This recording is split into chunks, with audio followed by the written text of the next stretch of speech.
உன்னதரே உயர்ந்தவரே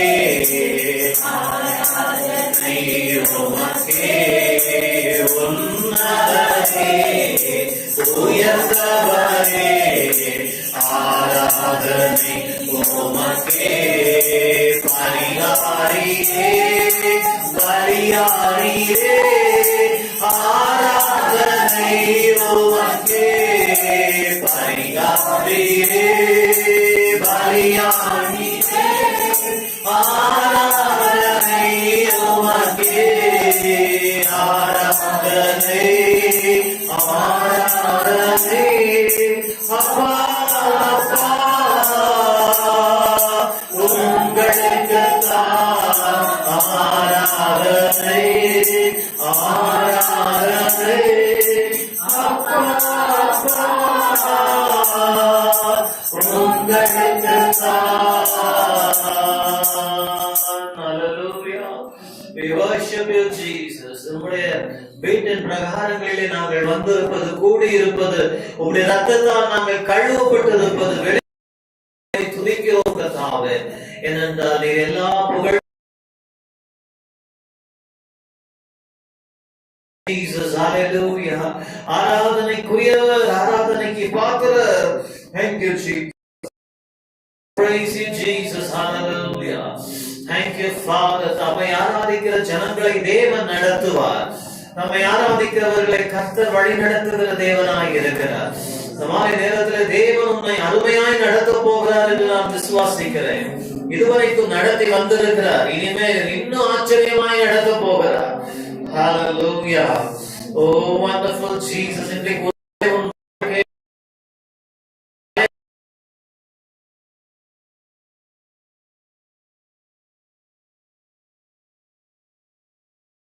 Hallelujah, hallelujah, wonderful Jesus, hallelujah. திருக்கரத்தால் தாங்கி என்னை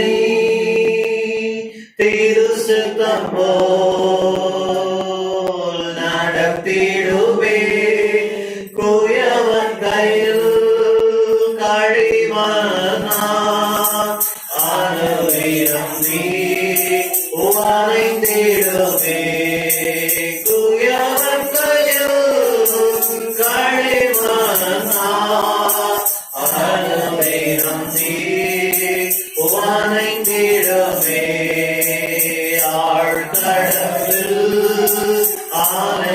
ஆலைகளினால் ஆசையும் போது என் படகில் ஆத்மனன்பர் இயேசுவுண்டு சேர்ந்திடுவே, அவர் சமூகம் ஆத்மனன்பர் இயேசுவுண்டு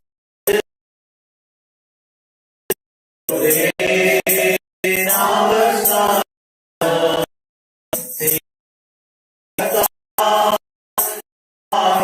என்னை திருசித்தம் போல் நடத்திடுவே, குயவன் கையில் களிமண்ணா அனுதினம் நீர் சாய்ந்திடுவே, குயவன் கையில் களிமண்ணா அனுதினம் நீர் வளைந்திடுவே, குயவன் கையில்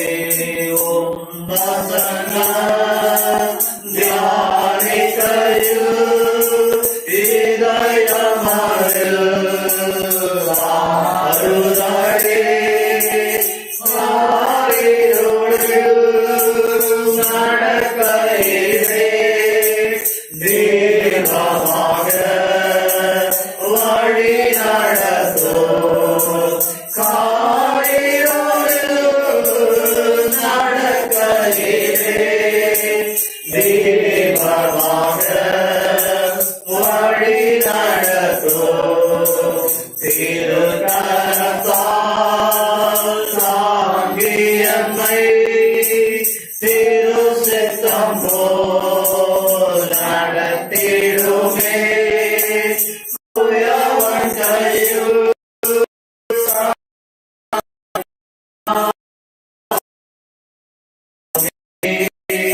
வணைந்திடுமே தூயவன் கையில் களிமண்ணாடுமே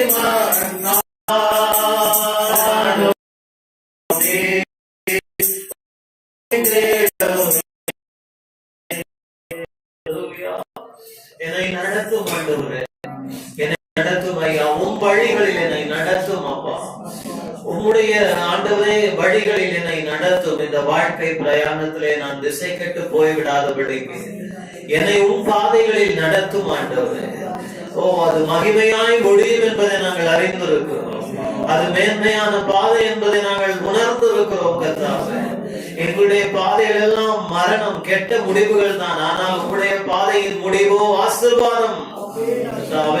நன்றியோடு துதிக்கிறோம், ஸ்தோத்திரிக்கிறோம், எங்களை அர்ப்பணிக்கிறோம் ஆண்டவரே. எங்களை உடைய கரத்திலே ஒப்பு கொடுக்கிறோம் ஆண்டவரே. Lead us Lord, guide us Lord. நன்றியோடு துதிக்கிறோம், துதிக்கிறோம், துதிக்கிறோம். Hallelujah. Thank you Jesus. Hallelujah. நன்றியோடு துதிக்கிறோம், துதிக்கிறோம். Hallelujah. Thank you Father. We praise you Jesus. Hallelujah. ஆண்டவரே, உம் சித்தம் போல என்னை நடத்தி வந்திருக்கிறீர் ஆண்டவரே. ஆண்டவரே, இனிமேலும் என்னை உம் சித்தம் போல நடத்த போகிறீர். Hallelujah. Thank you Father. We praise you Jesus. Hallelujah. நீர் என்னை நடத்தும்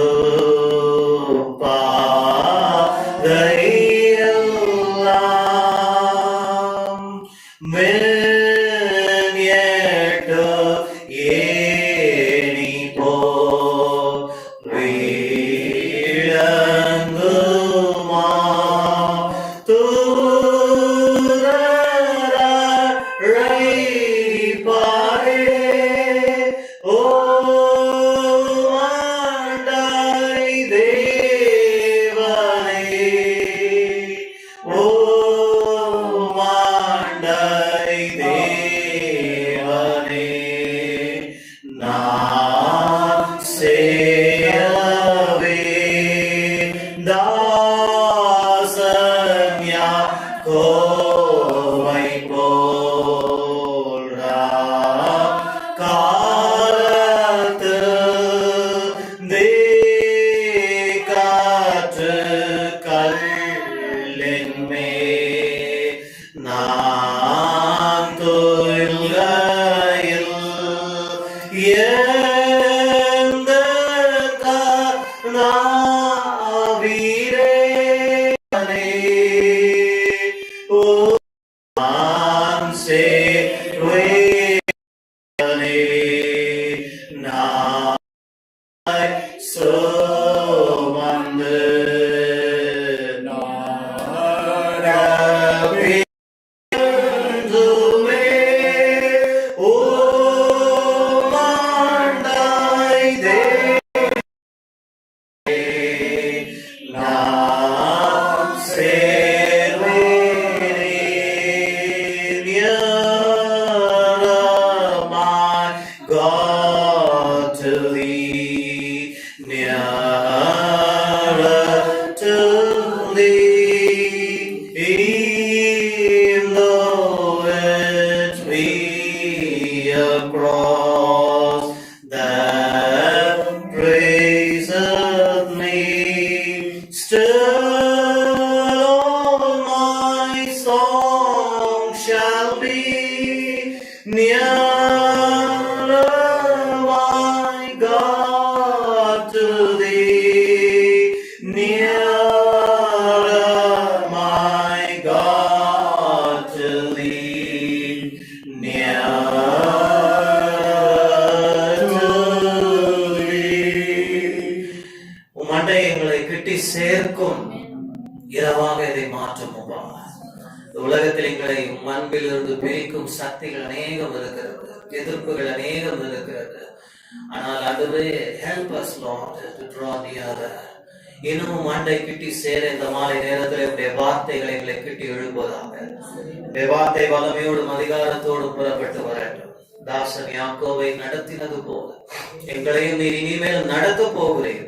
இரட்டிப்பான சுதந்திரத்திற்கு நேராக நீர் எங்களை நடத்த போகிறீர் என்பதை நாங்கள் நம்பி துதிக்கிறோம். தாசன் யாக்கோவை நீ நடத்தின பாதை இரட்டிப்பான ஆண்டவரே பரிவாரங்களை உடையவனாய் அவனை மாற்றினது போல எங்களை ஆண்டவரே இரட்டிப்பான சுதந்திரத்திற்குள்ளாக இரட்டிப்பான ஆசீர்வாதங்கள் நம்முடைய செகண்ட் குரோனிக்கல்ஸ் 17ஆம் வசனம் வரைக்கும். இப்பொழுது சபையின் நடுவில் இருக்கிற மத்தானியாவின் குமாரனாகிய பெனாயாவுக்கு பிறந்த சகரியாவின் புத்திரன் யகசியல் என்னும் ஆசாபின் புத்திரரில் சகரியாவின் புத்திரன் என்னும் ஆசாபின் புத்திரரில் ஒருவனான லேவியன் மேல் கர்த்தருடைய ஆவி இறங்கினதினால் அவன் சொன்னது சகல யூதா கோத்திரத்தாரே எருசலேமின் குடிகளே ராஜாவாகிய யோசபாத்தை கேளுங்கள். நீங்கள் அந்த ஏராளமான கூட்டத்திற்கு பயப்படாமலும் கலங்காமலும் இருங்கள் என்று கர்த்தர் உங்களுக்கு சொல்லுகிறார். இந்த யுத்தம் உங்களுடையது அல்ல, தேவனுடையது. நாளைக்கு நீங்கள் அவர்களுக்கு விரோதமாய் போங்கள். இதோ அவர்கள் சிஸ்ஸென்னும் மேட்டு வழியாய் வருகிறார்கள். நீங்கள் அவர்களை எருவேல் வனாந்தரத்துக்கு எதிரான பள்ளத்தாக்கின் கடையாந்தரங்களில் சந்தித்து இந்த யுத்தத்தை பண்ணுகிறவர்கள் நீங்கள் அல்ல, யூதா மனுஷரே எருசலேம் ஜனங்களே நீங்கள் தரித்து நின்று கர்த்தர் உங்களுக்கு செய்யும் ரட்சிப்பை பாருங்கள். பயப்படாமலும் கலங்காமலும் இருங்கள். நாளைக்கு அவர்களுக்கு எதிராக புறப்படுங்கள். கர்த்தர் உங்களோட இருக்கிறார், உங்களோடு இருக்கிறார் என்றார். கர்த்தருடைய பரிசுத்த நாமத்திற்கு மகிமை உண்டாவதாக. இதில் பெயர்கள், ஊர்கள், இடங்கள், பகுதிகள் இதெல்லாம் வரனால அந்த வசனம் ரொம்ப பெருசா இருக்கும். அதெல்லாம் நமக்கு நம்முடைய இன்றைய தியானத்திற்கு அது தேவையில்லை. இங்கே சாராம்சம் என்னவென்று கேட்பீர்கள். ஆனா இந்த யுத்தம் உங்களுடையதல்ல, கர்த்தருடையது. The battle is not yours but God's. இந்த யுத்தம் உங்களுடையது அல்ல, கர்த்தருடையது என்று அங்கே யெகோஷாபாத்துக்கு வந்த தீர்க்க தரிசன வார்த்தைகளை நான் இந்த மாலை நேரத்திலே நமக்கும் தேவனாகிய கர்த்தர் உரைக்கிறார். என்னை பொறுத்த மட்டிலே ரொம்ப சமயத்துக்கு ஏற்ற ஒரு செய்தியாக எனக்கு காணப்படுகிறது. நான் ரொம்ப அதை விலாவரியாக நான் சொல்ல அனுமதி பெறாதபடியினால் நான் விளக்க முடியாது. புரிந்தவர்கள் பாக்கியவான்கள் என்றுதான் நான் சொல்ல முடியும். If you understand, if you know how to apply in our present day situation, இன்றைய சூழ்நிலைக்கு, இன்றைக்கு நம்முடைய தேசத்தினுடைய சமுதாயத்தினுடைய சூழ்நிலைக்கு தகுந்த ஒரு வார்த்தைக்கு தேவனாகிய கர்த்தர் இன்றைக்கு நமக்கு உரைத்திருக்கிறார். சோ கண்களை விழிப்பா பாருங்க. வெறும் நம்ம வாழ்க்கைக்கு மாத்திரம், நம்முடைய அலுவலகத்திற்கு, ஊழியத்திற்கு, குடும்பத்திற்கு மாத்திரம் அல்ல, தற்காலிக சூழ்நிலைக்கு ஏற்ற ஒரு வார்த்தையை தேவன் கொடுத்திருக்கிறார். கர்த்தருடைய நாமத்திற்கு மகிமை உண்டாவதாக. Battle to bounty, that is going to be the title of the message. Battle to bountiful life அப்படி கூட சொல்லலாம். யுத்தத்திலிருந்து சம்பூர்ணமான ஒரு வாழ்க்கைக்கு நம்மை நடத்துகிற கர்த்தராய் காணப்படுகிறார். ஹல்லேலூயா.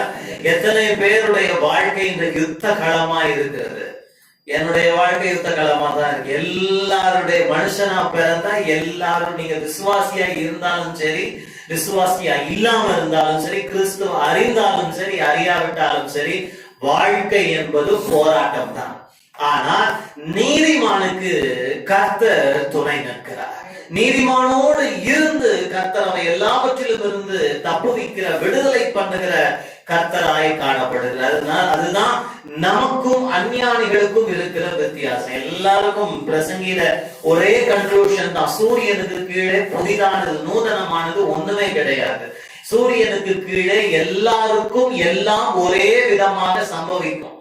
பிரசங்கியின் புஸ்தகத்தை மாத்திரம் நீங்க மற்ற வேதாகமத்தினுடைய முழுமையும் அறியாம வாசிச்சீங்கன்னா ரொம்ப டிஸ்கரேஜ் ஆன மாதிரி தோணும், ரொம்ப மனசோர்வுக்குள்ளான மாதிரி தோணும். ஏன்னா அவன் சாலமோன் எழுதும் பொழுது, பிரசங்கியார் எழுதும் பொழுது எல்லாரையும் ஒரே கேட்டகரியில போடுறாரு. அவர் சொல்றாரு, நீதிமானுக்கு எது நடக்குதோ அதுதான் துன்மான்களுக்கும் நடக்குது, தீயவனுக்கு எது நடக்குதோ அதுதான் நல்லவனுக்கும் நடக்குது. ஆனா அவங்க அப்பா தாவீது 34ஆம் சங்கீதத்துல ரொம்ப அழகா சொல்லிட்டார், நீதிமானுக்கு வரும் துன்பங்கள் அநேகம், கர்த்தர் அவனோடு துணை நின்று அவனுக்கு துணை நின்று அவை எல்லாவற்றிலும் இருந்து தேவன் விடுதலை பண்ண வல்லவராக இருக்கிறார். ஹல்லேலூயா. இந்த மாலை நேரத்திலே வாழ்க்கை என்பது யுத்தம் தான். என்னுடைய வாழ்க்கையில யுத்தங்கள் இருக்கிறது, உங்களுடைய வாழ்க்கையில யுத்தங்கள் இருக்கிறது. பவுலடிகள் சொன்னார், வாழ்க்கையினுடைய முடிவிலே தன் நிருபத்தை எழுதும் பொழுது நல்ல போராட்டத்தை போராடினேன், விசுவாசத்தை காத்துக்கொண்டேன், எனக்கு இது முதல் கொண்டு நித்திய ஜீவனும் மகிமையான ஒரு கிரீடமும் வைக்கப்பட்டிருக்கிறது என்று சொன்னார். அப்படின்னா என்ன பார்க்கிறோம்? Life is a battle, a constant battle, a continual battle. தொடர்மேட்சியான ஒரு யுத்தம். ஒண்ணு முடிஞ்சா ஒண்ணு ஆரம்பிக்கும், சில நேரங்களில் ஒண்ணு முடியறதுக்குள்ளே இன்னொன்னு ஓவர்லாப் ஆகிட்டே இருக்கும். பாத்துருக்கீங்களா? ஏதாவது ஒன்று மாற்றி மாற்றி அலைகள் போல திரைகள் போல வந்துகிட்டே தான் இருக்கும். அப்ப இந்த வாழ்க்கையை எப்படிதான் வாழுறது? கர்த்தருடைய வார்த்தையை கொண்டுதான் இந்த வாழ்க்கையை வாழ முடியும். இந்த வார்த்தை இல்லாவிட்டால் நான் இன்றைக்கு உங்க மத்தியில நிற்கவே மாட்டேன். இந்த வார்த்தை தான் என்னை நிலைநிறுத்தி இருக்கிறது. எனக்கு எப்படி தேவன் அப்ளை பண்றாரு, எனக்கு எப்படி இடைப்படுறாரு, அதை அப்படியே கொண்டு உங்கள்கிட்ட நான் ஷேர் பண்றேன். அதுதான் என்னுடைய வேலை. இந்த மாலை நேரத்திலும் பரிசுத்த ஆவியானவர் உங்களை இந்த யுத்த களத்தில் இருந்து ஒரு சம்பூர்ணமான ஆசீர்வாதத்துக்குள் நடத்த போகிறேன் என்று எனக்கு சொல்லி இருக்கிறார். The Lord has promised me saying he is going to lead you from this battle to a bounty, to an abundance, to a plentifulness, to fruitfulness. ஒரு அருமையான மிகுதியான ஆசீர்வாதம் யோசபாத்துக்கு அந்த யுத்தத்தின் முடிவிலே கிடைத்தது போல மாலை நேரத்தில் நம்முடைய வாழ்க்கை ஒவ்வொரு யுத்தத்தின் முடிவிலேயும் சம்பூர்ணமான ஆசீர்வாதங்கள் காணப்படுகிறது. கருமையானவர்கள், யுத்தம் தொடர்ந்து நம் வாழ்க்கையிலே கடைசியா இந்த உலகத்திலே நாம இருக்கிற வரைக்கும் யுத்தம் நடந்துட்டே தான் இருக்க போது. ஆனா கர்த்தரை அறிந்தவர்களுக்கோ ஒரு நல்ல முடிவும் அங்கே வைக்கப்பட்டிருக்கிறது. எனக்கு நாம பிடித்து கொள்ள வேண்டியது அதுதான் உங்களை என்னைய நீதிமானுக்கும் துன்மார்க்கனுக்கும் கிறிஸ்துவை அறிந்தவனுக்கும் அறியாதவனுக்கும் உள்ள வித்தியாசம் இதுதான். அந்த மாலையிலே அதை பற்றி கொள்ளுங்க, அதை பிடித்துக் கொள்ளுங்க. இங்கே பாருங்க, ஒரு மனுஷனின் மேல் கர்த்தருடைய ஆவியானவர் வருகிறார். ஏன் இந்த 14ஆம் வசனத்திலிருந்து 15ஆம் வசனத்திலிருந்து நாம் ஏன் வாசிக்கிறோம்? ஏன்னு சொன்னாங்க பாருங்க, லேவி கோத்திரத்து புத்திரனாகிய ஒருவரின் மேல் கர்த்தருடைய ஆவியானவர் இறங்குகிறார், என்னும் ஒருவன் மேல், upon a certain man அப்படின்னு எழுதப்பட்டிருக்கு. அப்படின்னா இதிலிருந்து நாம் தெரிந்து கொள்ளலாம், தீர்க்க தரிசனம் என்பது, தீர்க்க தரிசனம் உரைக்கிறவர்கள் எல்லாரும் தீர்க்க தரிசிகள் அல்ல என்பதை ரொம்ப திட்டமும் தெளிவுமாய் காண்பிக்கும்படியாகத்தான் அங்கே பதிவு செய்யப்பட்டிருக்கிறது. ஏனென்றால் இவன் யாருன்னு சொன்னா இப்படி கூட நம்முடைய புரிதலுக்கு சொல்லலாம். தேவனுடைய ஆலயத்துல கொயர்ல நிக்கிறவன், கர்த்தரை பாடி கர்த்தருக்கு அல்லது தேவனுடைய மினிஸ்ட்ரியில ஃப்ரண்ட் லைன்ல நிக்கிற லேவி கோத்திர புத்தரில் ஒருவன் தான் இவன். இவன் மேல் கர்த்தருடைய ஆவியானவர் இறங்குகிறார்.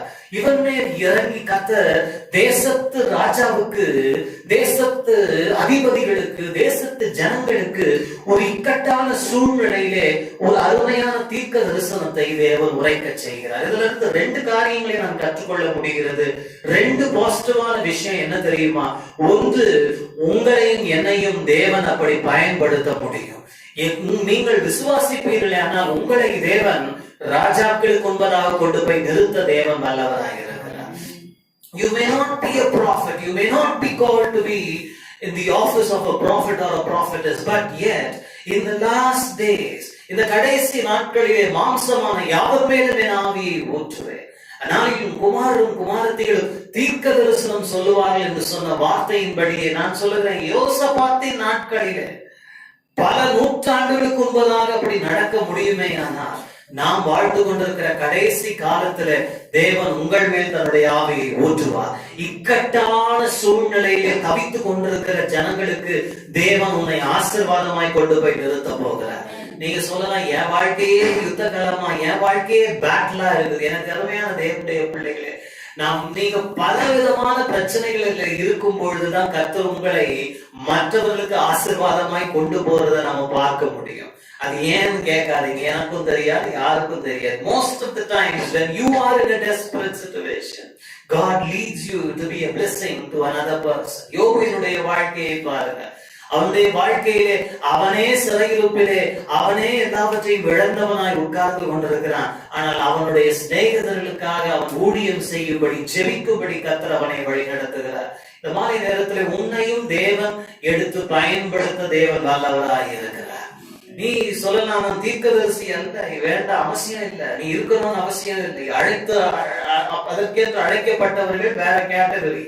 ஆனா உன்னையும் என்னை எவ்விதத்திலையும் தேவன் பயன்படுத்துவார். அப்ப ரெண்டாவது பாசிட்டிவ் விஷயம் இந்த ஒரே வசனத்துல என்ன தெரியுமா?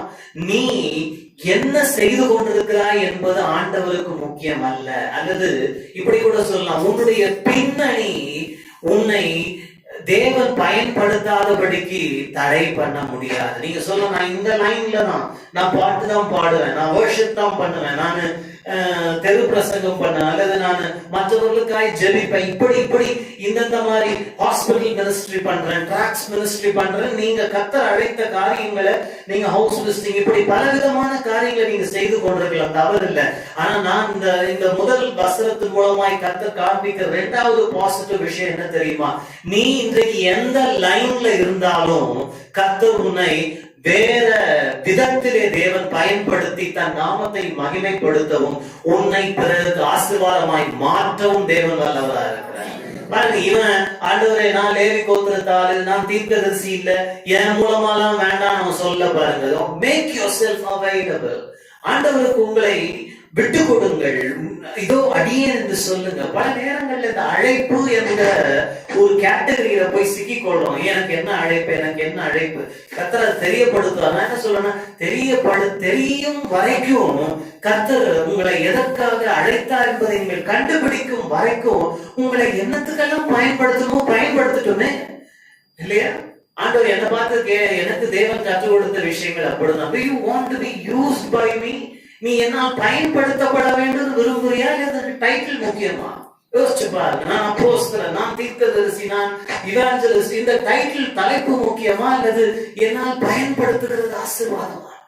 நான் சொல்லுகிறேன், அவரால் பயன்படுத்தப்படுகிற ஒரு பாத்திரமா இருக்கிறது தான் ஆசீர்வாதம். தலைப்பெல்லாம் ஆண்டவர் பார்த்துப்பாரு, தலைப்பெல்லாம் ஆண்டவர் கொடுப்பாரு. எவனை மேன்மைப்படுத்த தேவன் வல்லவராய் இருக்கிறார். இந்த மாதிரி நேரத்துல அதனால அந்த இதுல போய் விழுந்துடாதீங்க. Be available to God. அப்போ இங்கே நீங்க தெரிந்து கொள்ள வேண்டிய விஷயம் இந்த ரெண்டு விஷயம் தான். ஏதோ ஒரு மனுஷனின் மூலமாய் கர்த்தர் தேசாதிபதிகளுக்கு தேவன் ஆசீர்வாதத்தை கொண்டு போய் சேர்க்க முடியுமே. ஆனால் இந்த யுத்த களமான வாழ்க்கையில என்னையும் தேவன் அற்புதமான பிரமாதமான விஷயங்களுக்கு தேவன் பயன்படுத்த வல்லவராய் இருக்கிறது. இங்கே யோசபாத்தை எதிர்த்து ஒரு பெரிய திரளான சேனை கூட்டம் அவனை சூழ்ந்து வருகிறது.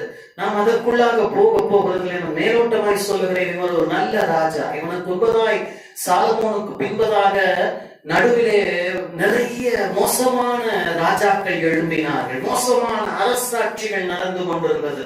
மோசமான காரியங்களின் நிமித்தமாய் தேசம் அழிந்து போய் கொண்டிருந்தது. அப்படிப்பட்ட காலத்திலே தேவன் யோசபாத்தை எழுப்பினார். இவன் தேசத்தில் இருந்த விக்கிரக தோப்புகளை எல்லாம் அகற்றி கர்த்தருக்கு பிரியமானதை செய்தான். ஆனால் ஆண்டவருக்காக ஜீவித்தபடியினால் வாழ்க்கையில பிரச்சனையே வராது என்பது அல்ல. கர்த்தருக்காய் ஜீவித்து கர்த்தருக்காக பலவிதமான காரியங்களை செய்து கொண்டிருந்த யோசபாத்தை எதிர்த்துதான் பல தேசங்கள் கூட்டணி அமைத்து அவனை எதிர்கொண்டு வந்தது. இந்த மாலை நேரத்திலே பரிசுத்த ஆவியானவர் உன்னோடு கூட பேசட்டும். இன்றைக்கு இந்த சமுதாயத்திலும் சூழ்நிலையிலும் நடந்து கொண்டிருக்கிற சூழ்நிலைகளை கண்டு இருக்கிற கூட்டணிகளை நீ பார்த்து பயப்பட வேண்டாம் என்று கர்த்தர் சொல்லுகிறார். இந்த யுத்தம் கர்த்தருடைய யுத்தம். ஹல்லேலூயா. இந்த யுத்தம் கர்த்தருடைய யுத்தம். The battle belongs to the Lord. No matter what the alliance is, no matter who alliance with who, no matter what happens, the battle is the Lord's. கர்த்தர் யுத்தங்களை நடப்பிக்கிறவர். ஏன் தெரியுமா?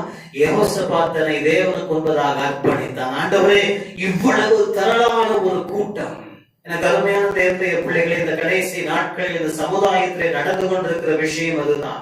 நீங்க எப்படி பாக்குறீங்களோ எனக்கு தெரியல, ஆனா எல்லாத்தினுடைய பாட்டம் லைன் என்ன தெரியுமா? இருளுக்கும் வெளிச்சத்திற்கும், தீமைக்கும் நன்மைக்கும், தேவனுக்கும் தேவனுடைய காரியங்களுக்கும் பொல்லாப்புக்கும் நடுவிலே ஒரு யுத்தம் நடந்து கொண்டிருக்கிறது. ஆனா இந்த யுத்தத்திலே தேவ பிள்ளைகளாகிய நீங்களும் நானும் அர்ப்பணிக்கப்பட்டவர்களாய் காணப்படும் பொழுது நமக்காய் தேவன் யுத்தத்தை இந்த உலகத்திலே தேவன் நடத்தி ஜெயத்தை நமக்கு தர வல்லவராய் இருக்கிறார். இந்த செய்தியை குறித்துக் கொள்ளுங்க. Hallelujah. Mark this word, mark this message, because God is going to fight the battle and grant victory to his children, because they are like Jehoshaphat serving him faithfully. தம்மை உத்தமமாய் சேவிக்கிறபடியினால் யோசபாத்தை போல அவருக்கு உண்மையாய் இருக்கிற ஜனங்கள் சார்பிலே தேவன் யுத்தத்தை நடத்த போகிறார். எத்தனை பேர் ஆண்டவருக்கு அர்ப்பணிக்கப்பட்டவர்களாக யோசபாத்தை போல தேவ சமூகத்தில் விழுந்து ஜெபம் பண்ணி கொண்டிருக்கிறீங்க? கையிலே இல்லையா? ஜெபிக்கிறீங்களா? ஜெபிங்க இல்லையா? இந்த சமுதாயத்திலே, நம்முடைய தேசத்திலே நடக்க, நம்முடைய நாட்டிலே, சென்னை தமிழகத்திலே நடக்கவிருக்கிற எல்லா காரியங்களுக்காக ஜெபித்துக் கொண்டிருக்கிறீர்களா?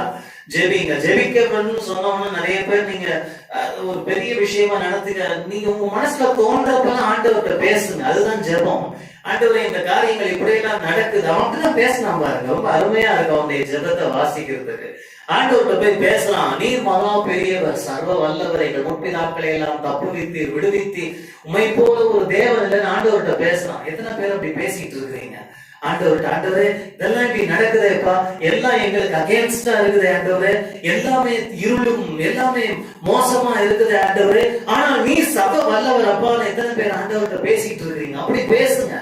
முழங்கால் படிட்டு ஜெபிக்க நேரம் கிடைக்கும் போது முழங்கால் படிட்டு ஜெபிங்க.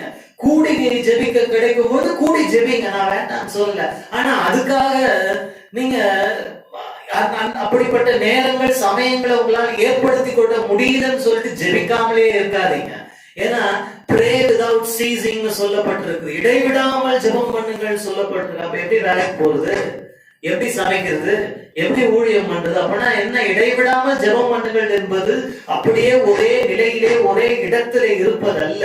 நீ எங்கு இருந்தாலும் தேவனோடு கூட ஒரு தொடர்பிலே, தேவனோடு கூட ஒரு சம்பாஷணையிலே ஈடுபட்டு இருப்பதுதான் எங்கு இருந்தாலும் கர்த்தரோடு கூட இசைந்து இருப்பது. ஹல்லேலூயா. இது முடியுமா? முடியாதா?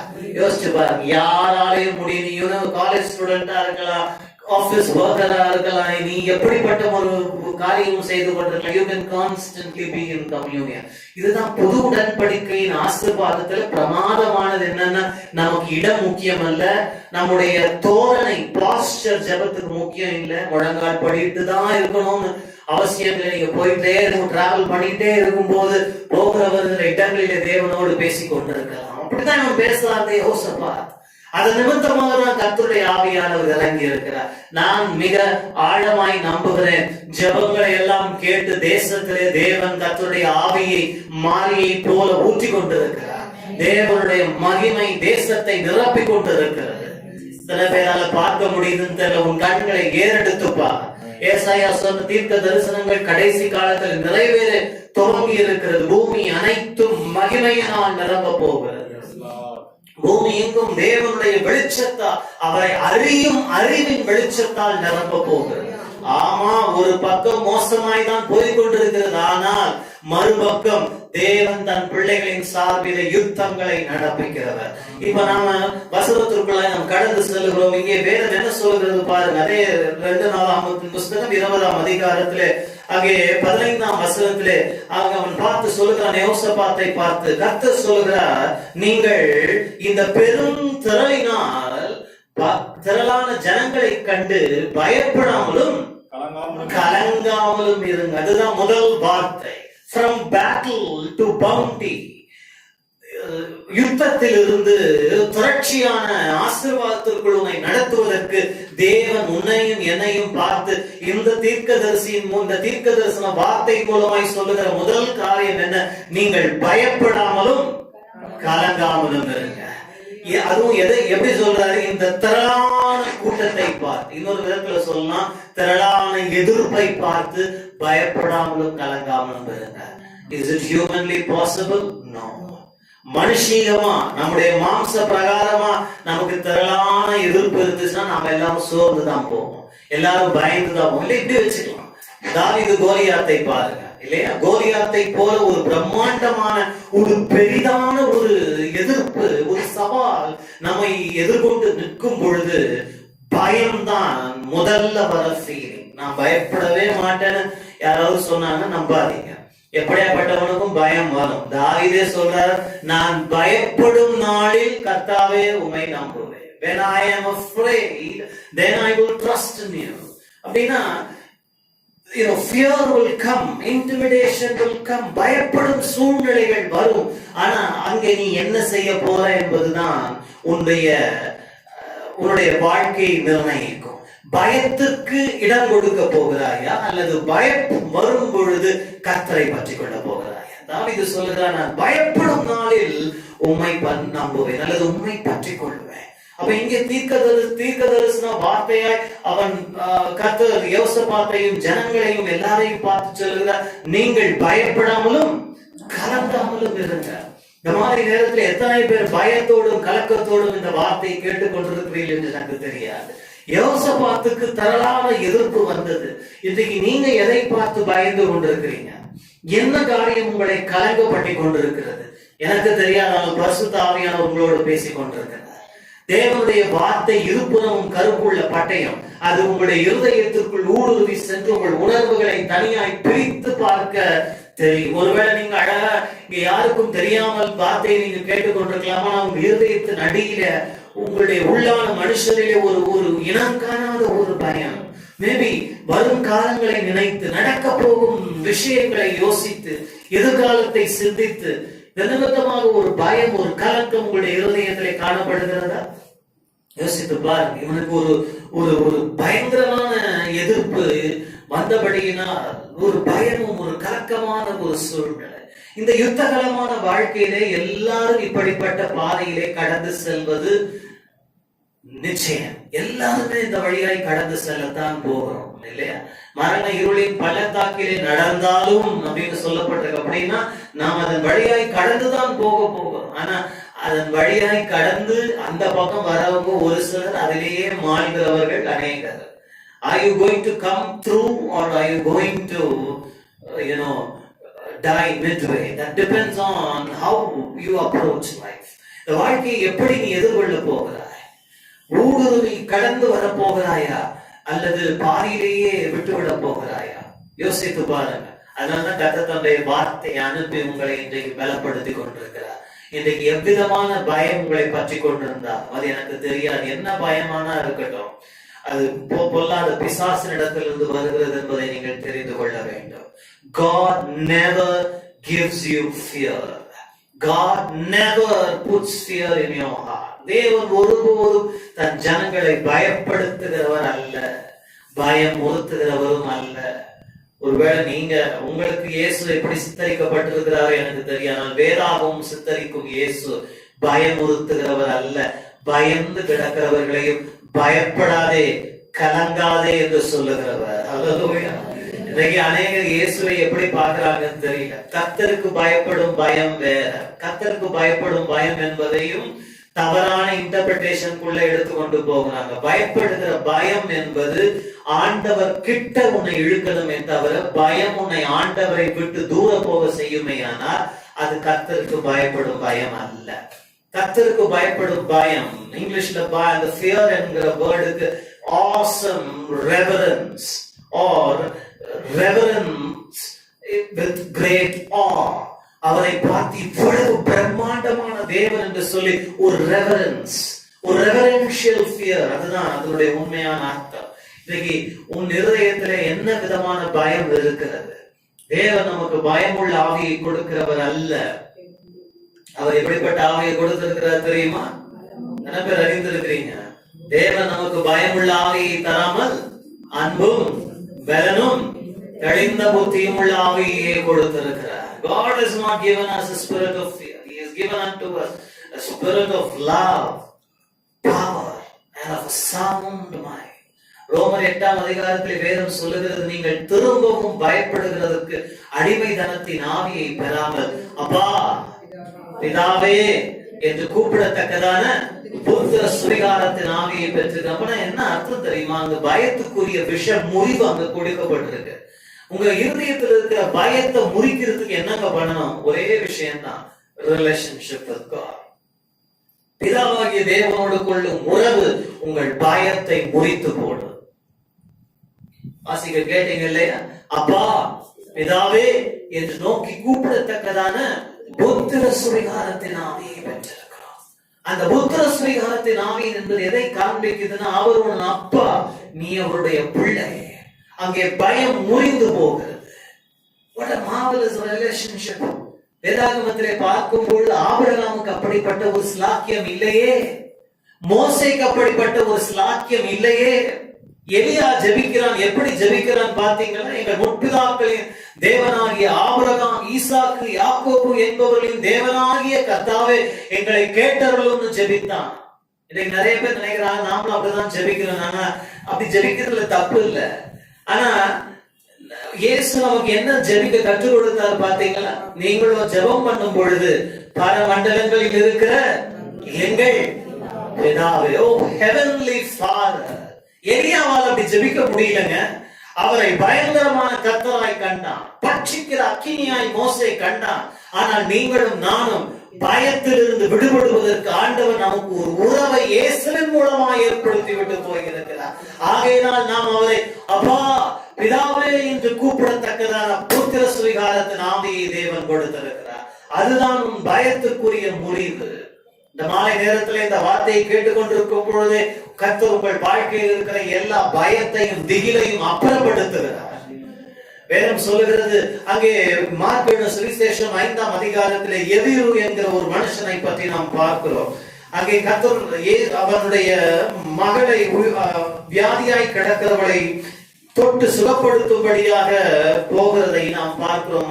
மார்க்கு சுவிசேஷம் 5ஆம் அதிகாரம் 22 கடைசி வரைக்கும் வாசிக்கிறோம். நாம் எதையும் வாசிக்க போறதுல ஒரே ஒரு வசனத்தை மாத்திரம் அங்கே நான் சுட்டி காண்பிக்க விரும்புகிறேன். 36ஆம் வசனம். அவர்கள் சொன்ன வார்த்தையை இயேசு கேட்டவுடனே ஜெப ஆலய தலைவனை நோக்கி பயப்படாதே விசுவாசம் உள்ளவனாய்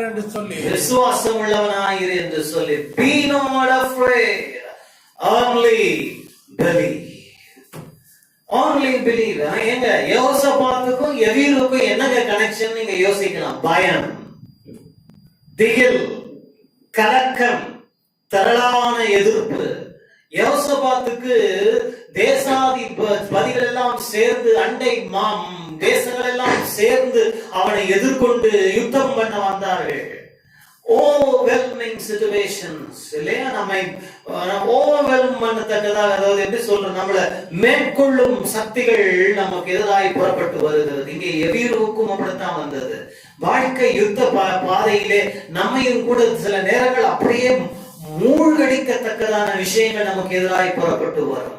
இங்கே அவனுடைய பயணம் ஆரம்பிக்கும் பொழுது அவனுக்கு கொஞ்சம் நம்பிக்கை இருந்தது. இயேசு எப்படியும் என் வீட்டுக்கு வந்து என் மகளை தொட்டு சுகப்படுத்தி விடுவார், எப்படியும் என் மகள் இந்த வியாதியிலிருந்து பிழைத்து விடுவாள் என்று சொல்லி அவரோடு கூட பயணித்து வருகிற வழியிலே 12 வருஷம் பெரும்பாலுள்ள ஒரு ஸ்திரீயோட வஸ்திரத்தின் ஓரத்தை தொட்டு சுகம் பெறுகிறார். இதெல்லாம் நாம என்ன பார்க்கிறோம்னு சொல்லும் பொழுது வழியிலே கொஞ்சம் டிலே ஆகிறது, கொஞ்சம் கால தாமதம் ஆகிறது. இந்த கால தாமதம் ஆகும் நேரத்தில் எவீருவினுடைய வீட்டிலிருந்து செய்தி வருகிறது, உன் மகள் மரித்து விட்டார், போதகரை தொந்தரவு படுத்த வேண்டாம். அந்த வார்த்தையை கேட்டவுடன் அவனுக்கு எப்படி இருந்திருக்கும் பாருங்க. யோசபாத்தை போலதான் அவனுக்கும் இருந்திருக்கும். When Jehoshaphat heard that all the nations came against him to war, he was overwhelmed. அதேதான் இவனுக்கும். யோசபாத்தை போல அந்த உதுச்செய்தியை கேட்டவுடனே என்ன நடக்குமோ என்கிற ஒரு பயமும் கலக்கமும் எவீருடைய இருதயத்தை நிறைத்திருக்க வேண்டும். இன்றைக்கு எத்தனை நேரங்கள்ல இந்த உலகத்தில் இருக்கிற காரியங்கள் எல்லாம் கேட்கும் போது அப்படி நிறைக்குது இல்லையா? நான் டீட்டெயிலுக்காக நான் ஸ்பெசிபிக்கா போக விரும்பல. நீங்களும் நானும் தொடர்ந்து செய்தி கேட்டுட்டே இருக்கோம் இல்லைங்களா? நாம கேட்காம இருந்தா கூட கேட்க வைக்கிறாங்க இல்லைங்களா? ஏதாவது ஒரு மீடியால வந்துகிட்டே, சோசியல் மீடியா மூலமாக கான்ஸ்டன்ட்லி ஒரு அட்டாக். முந்தியெல்லாம் தொலைக்காட்சியை போட்டுதான் பார்த்துதான் ஒரு சேனலை வச்சுதான். இப்ப அப்படி இல்லை, continual assault. Continual assault on your faith. விசுவாசத்தை தொடர்ந்து தாக்கும் சக்திகள். அது சில காரியங்களை பார்த்த உடனே நமக்குள் ஒரு பயம் வந்து விடுகிறது. இப்படிதான் முடிய போதோ, அப்படிதான் நடக்க போதோ, இப்படிதான் சம்பவிக்க போகிறதோ. கர்த்தருடைய ஆவியானவர் சொல்லுகிறார், நீ எதை பார்த்தாலும் எதை கேட்டாலும் பயப்படாமல் விசுவாசம் உள்ளவனாகிற. அதுதான் உன்னை யுத்தத்திலிருந்து திரட்சிக்கு நடத்த போகிறது. If you remain fearless and believe, it lead you from battle to bounty. அருமையான ஒரு திரட்சியை தேவன் ஆயத்தம் பண்ணி வைத்திருக்கிறார். ஆனால் நீ பயப்படாமல் இருக்கணும். நீ பயப்படாமல் இருக்கணும். இயேசு அவனை பார்த்து சொன்ன வார்த்தை அதுதான், பயப்படாமல் விசுவாசம் உள்ளவனாகிற. மாலை நேரத்தில் அந்த விசுவாசத்தை பலப்படுத்ததான் அந்த வார்த்தையை தேவன் கொடுத்துட்டு இருக்கிறாரு. பல நேரங்கள்ல இந்த பயம் பாருங்க, பயம் என்ன நமக்கு பண்ணணும்னு சொன்னா அவிசுவாசத்தை கொடுக்கும். ஆனா கர்த்தருடைய வார்த்தை நமக்கு விசுவாசத்தை கொடுக்கும். அதனாலதான் நாம என்ன கேட்கிறோம் என்பதை குறித்து மிக கவனமா இருக்கணும். நான் சொல்லல, இயேசு சொன்னார். இயேசு மாத்திரமல்ல, பரிசுத்த ஆவியானவர் வெளிப்படுத்தின விசேஷத்திற்கும் அதே தான் சொன்னார். காதுள்ளவன் கேட்க கடவன் என்று ஆவியானவர் சொல்லுகிறதை கேட்க கடவன். You know what you hear, what you listen to is very, very crucial for your faith. If you're listening to negative, things and deadly things and other things, which contribute to your unbelief, then your faith will become dormant. அது செயல்படாத ஒரு விசுவாசமாய் போய்விடும். அதனால என்ன கேட்கிறாய் என்பதை கவனித்து கேட்கணும். இப்ப நீங்க இங்க என்ன கேட்டுட்டு இருக்கிறீங்க?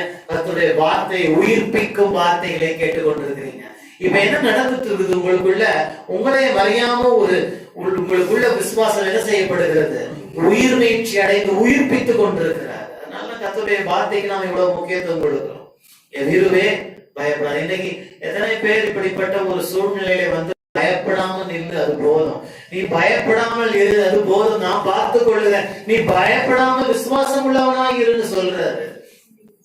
உங்க விசுவாசத்திற்குரிய காரியம் இந்த வார்த்தையின் மூலமாய் வருகிறது. தேவனை நீங்கள் நெருங்கி ஜீவிப்பது நிமித்தமாக உங்க விசுவாசம் எப்பொழுதும் அனல் உள்ளதாய் இருக்கும்.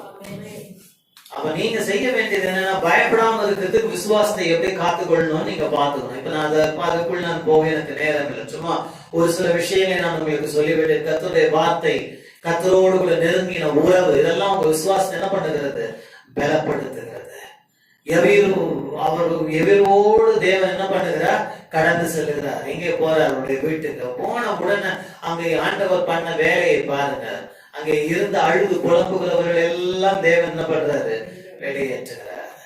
விசுவாசம் உங்களுக்கு மிகவும் செயல்படுகிற விசுவாசமா இருக்கணும்னா நம்முடைய வாழ்க்கையில ஆண்டவர் செய்கிற வேலை அதுதான். சில நேரங்களில் அப்படிப்பட்டவர்கள் எல்லாம் தேவன் நீக்கி போடுவார். எப்படிப்பட்டவங்கள? எப்ப பாரு அழுதுகிட்டே இருக்கிற, எப்ப பாரு இல்லையா புலம்பிக்கிட்டே இருக்கிறவங்களை தேவன் என்ன பண்ணுகிறாரு? வெளியே அனுப்புகிறார். ஏன்னா இயேசு சொல்றாரு, அந்த பெண் மரிக்கவில்லை, அவள் நித்திரையா இருக்கிறாள். எல்லாருக்கும் சிரிப்பு வந்தது. என்ன இல்லையா தூங்குறாள்னு சொல்றீர? இது இன்னைக்கு நம்ம சூழ்நிலையில நடந்தாலும் நாம அப்படிதான் சிரிப்போம். அதனால ஆண்டவர் என்ன பண்ணாரு? இவங்களுக்கு எல்லாத்தையும் எக்ஸ்பிளைன் பண்ணிட்டு இருக்கிறதுக்கு நேரம் இல்லை. எனக்கு அருமையான தேவனுடைய பிள்ளைகளே, காதுள்ளவர்கள் எவரும் கர்த்தருடைய வார்த்தை இந்த மாலை நேரத்திலே கேட்க கடவர்கள். உன் வாழ்க்கையிலே இயற்கைக்கு மேற்பட்ட விஷயங்களை தேவன் கட்டவிழ்க்க போகிறார். ஆனால் அவற்றை குறித்து தேவன் விளக்கம் சொல்லிக் கொண்டிருக்கும் நேரம் இதுவல்ல. தேவன் தெளிவுரை கொடுத்து கொண்டு பொழிப்புரை கொடுத்து கொண்டிருக்கும் நேரம் காலம் இதுவல்ல. ஏனென்றால் தேவன் விசுவாசிக்கிறவனுக்கு மகிமையை வெளிப்படுத்த போகிறார். Do you want explanation or do you want an experience? It depends on your decision. இன்னைக்கு உனக்கு அனுபவம், மகிமையான அனுபவம் வேண்டுமா அல்லது எல்லாவற்றுக்கும் விளக்கம் வேண்டுமா? இன்னைக்கு நிறைய பேர் விளக்கம் கேட்டுட்டு இருக்கிறாங்க. தண்ணி எப்படி ரசமா மாறும்? விளக்கம் வேணுமா அனுபவம் வேணுமா?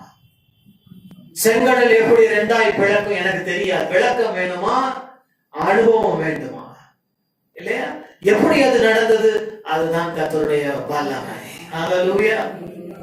இன்னைக்கு இருக்கிற சயின்ஸ், இன்னைக்கு இருக்கிற எல்லா டெக்னாலஜி, எல்லா டெவலப்மெண்ட்ஸையும் வச்சுட்டு இன்னைக்கு இருக்கிற யங்கர் ஜெனரேஷன் மைண்ட்ஸ் எல்லாம் கரெக்ட் ஆகிறதுக்கு காரணம் என்னன்னா, எல்லாவற்றுக்கும் விளக்கம் தேடி கொண்டிருக்கிற ஒரு கடைசி நாட்களுக்குள் நாம் பிரவேசித்துக் கொண்டிருக்கிறோம்.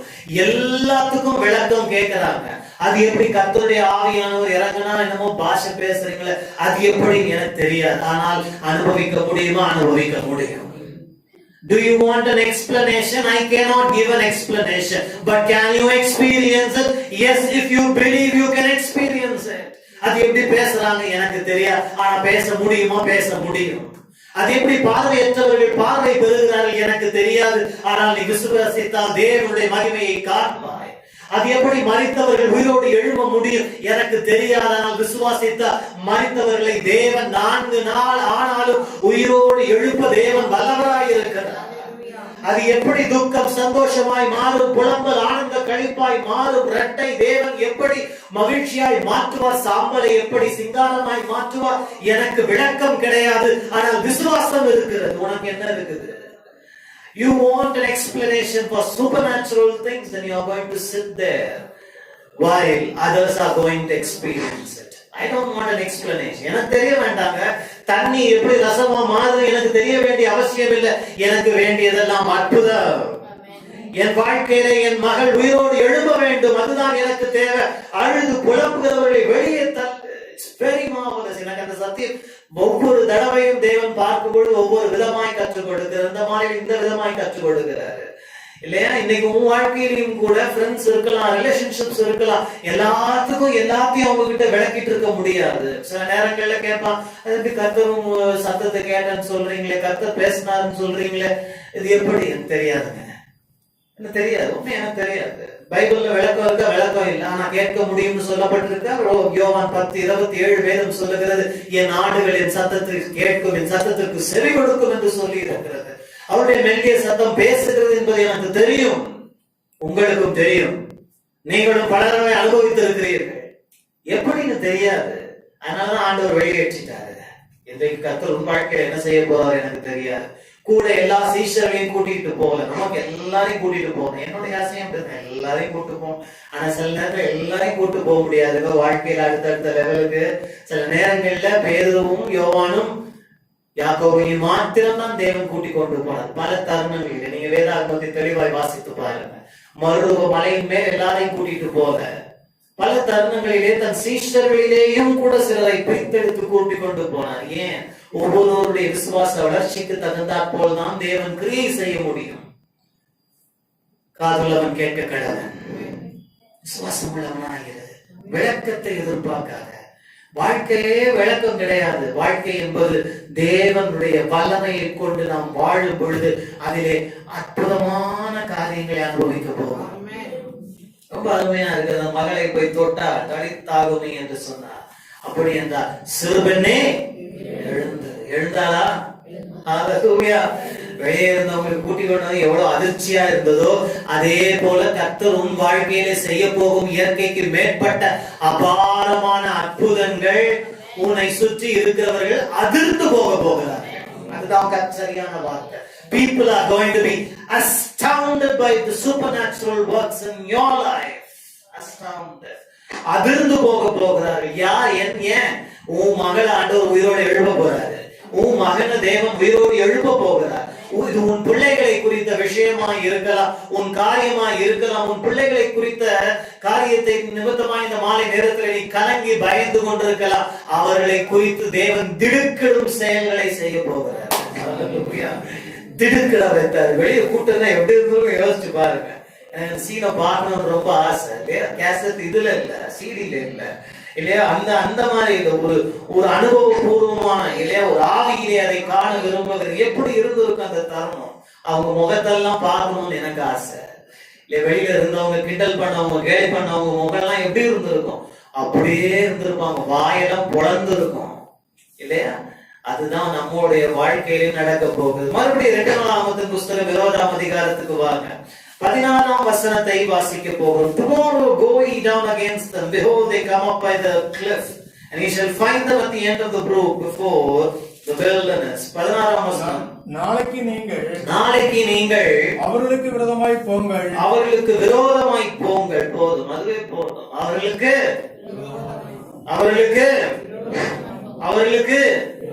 நான் சொல்ல, நீங்க தான் சொல்றீங்க. பிரதர் தான் சொன்னார்னு சொல்லாது. இது கர்த்தருடைய வார்த்தை. செய்தியின் ஆரம்பத்தை மறுபடியும் நினைவுபடுத்த விரும்புகிறேன். இந்த செய்தி நம்முடைய தனிப்பட்ட வாழ்க்கைக்கு மாத்திரமல்ல, இந்த சமுதாயத்திலே நடக்கிற ஒவ்வொரு விஷயத்தை குறித்தும் தேவன் இந்த மாலையிலே பேசிக் கொண்டிருக்கிறார். வரும் காலங்களிலே நீ யாருக்கு விரோதமாய் புறப்பட்டு போக போகிறாய்? Don't answer. Pray about it. Think about it. யாருக்கு விரோதமாய் நீ புறப்பட்டு போக போகிறாய்? நான் சொல்லல, கர்த்தருடைய வார்த்தை சொல்லுகிறது. நாளைக்கு என்று சொல்லும் பொழுது வரும் காலத்திலே அவர்களுக்கு விரோதமாய் நீ புறப்பட்டு போ. விசுவாசம் என்பது செயலிலேயும் காண்பிக்கப்பட வேண்டியதாக இருக்கிறது. ஆண்டவர் தான் யுத்தத்தை செய்ய போகிறார். ஆனா நீ அவர்களுக்கு விரோதமாய் புறப்பட்டு போக வேண்டாம். ஹல்லேலூயா.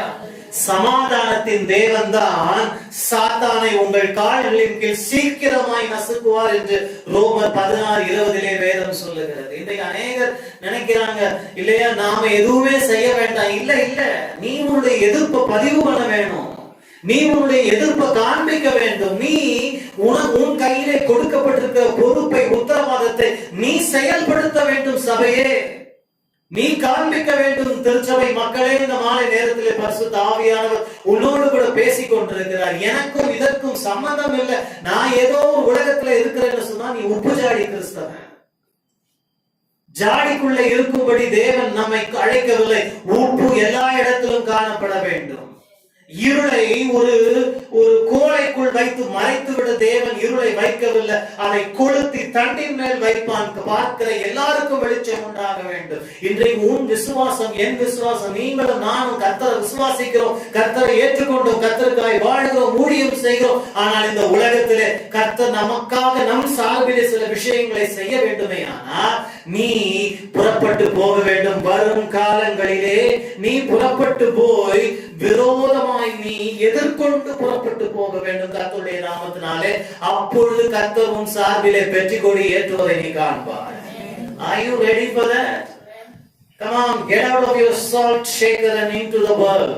Be a salt and be a light. உப்பாயிரு, வெளிச்சமாயிரு, காண்பி, அது பிரகாசிக்கட்டும். அநேகருடைய வாழ்க்கையை மாற்ற போகிறது. ஹல்லேலூயா. எங்க போகணும்? யாருக்கு எதிராகி போகணும்? எப்படி போகணும்? எல்லாம் அங்கேயே போட்டிருக்கு.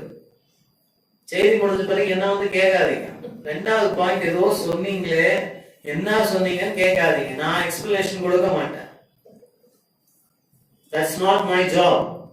I am here only to give you His word for the season.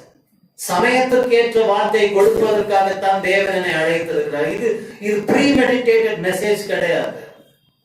நான் யோசித்துக் கொண்டு வரவில்லை. இப்படி இந்த காலத்துக்கு ஏற்ற அந்த மாதிரிலாம் நான் பிக் பண்ணோம்னா நீங்க உங்களில் பலர் மத்தியிலே சாட்சிகள் எழும்பாது. ஏன் நீங்க ஒவ்வொரு வாரமும் ஒவ்வொரு சமயமும் கர்த்தர் பேசினா இந்த விஷயம் உங்களுக்கு கர்த்தர் எப்படி சொன்னா நீங்க திகைத்து போக காரணம் என்ன? நான் ப்ரிப்பேர் பண்ணனா அது உண்டாகாது. இது கர்த்தர் பேசும் வார்த்தை, கர்த்தர் கொடுக்கும் வார்த்தை. அவர் தான் உங்களோடு கூட பேசிக் கொண்டிருக்கிறார். சமய இளைப்படைந்தவனுக்கு சமயத்திற்கு ஏற்ற வார்த்தையை கொடுக்கும்படி காலைதோறும் அவனை தட்டி எழுப்புகிறார். வாசிச்சு பாருங்க, ஏசாயா 54. அவனுக்கு கல்விமானி நாவை கொடுக்கிறார். அப்படின்னா என்ன பேசணும், ஏது பேசணும், ஆண்டவர் வார்த்தையை வைக்கிறார். அதுதான் இந்த இடத்துல நடந்து கொண்டிருக்கிறது. எனக்கு தெரிஞ்சு வாரம் வெள்ளிக்கிழமையே அற்புதம் தாங்க.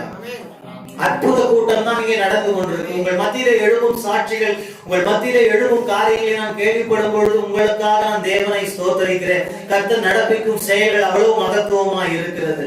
ஏன் உங்கள் அந்தரங்க காரியங்களை வெளியே எப்படி தேவன் இழுக்கிறார்? அதுதான் கர்த்தருடைய ஆவியானவர். வாசிச்சிருக்கீங்களா? 1 கொரிந்தியர் புத்தகம் 3ஆம் அதிகாரம் என்று நினைக்கிறேன். எங்க வேதம் சொல்லு, கர்த்தருடைய ஆவியானவர் ஆழங்களை தேடுகிறார். He searches the deep things.